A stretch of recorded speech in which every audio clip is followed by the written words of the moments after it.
VisualCut can take an SQL statement, run it via an ODBC connection, group the resulting dataset by any of the columns, and burst the information into dynamic HTML email messages. For example, in this case, we're sending this group of 2 records to that supervisor. The HTML table within the email message excludes any columns, such as the hired column, that start with an underscore. In VisualCut, here is employees.sql. It's just a text file that we can open in Notepad. We're going to double click to run this. We previously already set it up to use this ODBC DSN and to burst by supervisor, but we can burst by any other column or burst each row or no bursting at all. If I switch to perhaps position and preview, we can see that now the dataset is grouped by position.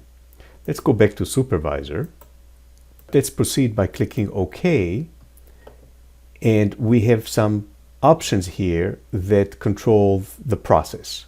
Notice that the dataset was parsed dynamically and 4 different supervisors were found.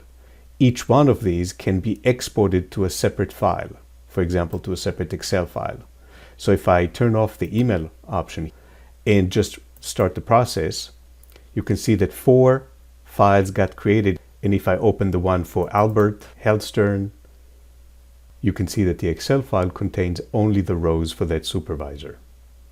Now, the reason that we're getting a different file is because the process also creates tokens from each column, from the first row and the last row within each group, and we can embed, for example, the name of the supervisor by double-clicking the token on the right-hand side, and when we hover over it, we can see the dynamic value for the currently selected group.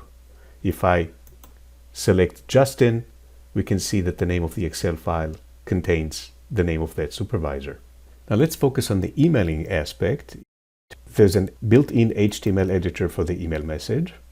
This message happens to use a special token that returns the number of group rows, the token for the supervisor, and the HTML table for the group. So just to demonstrate, I can embed that using this automatically generated HTML table group token.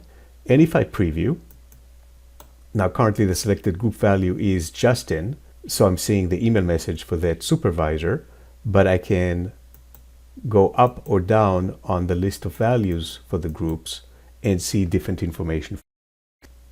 If I run the process,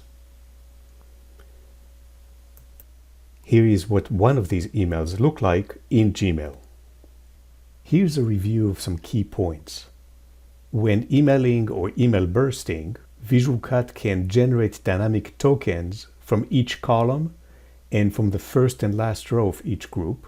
It generates automatically HTML table tokens for the rows from each group or for all the rows from the dataset. And it can automatically exclude from those HTML tables columns whose names begin with an underscore. When exporting or export bursting, we saw how we can burst to Excel files, but we can also do the same with CSV or special web pivots, web grids, and web schedules. There's a separate video demo about that I'll include in the description below. You can also, and that is something we did not demonstrate here, mail merge the data into Microsoft Word templates. And again, you can use some dynamic tokens and dynamic tables. So unlike other solutions, you can embed into a Microsoft Word template a full data table, nicely formatted, and follow that with automating the conversion of the PDF, password protecting, and emailing the result. The processing can be interactive, like we saw in this video, or can be triggered from a command line API, in other words, from any of your applications or batch files, and can be scheduled via VisualCut.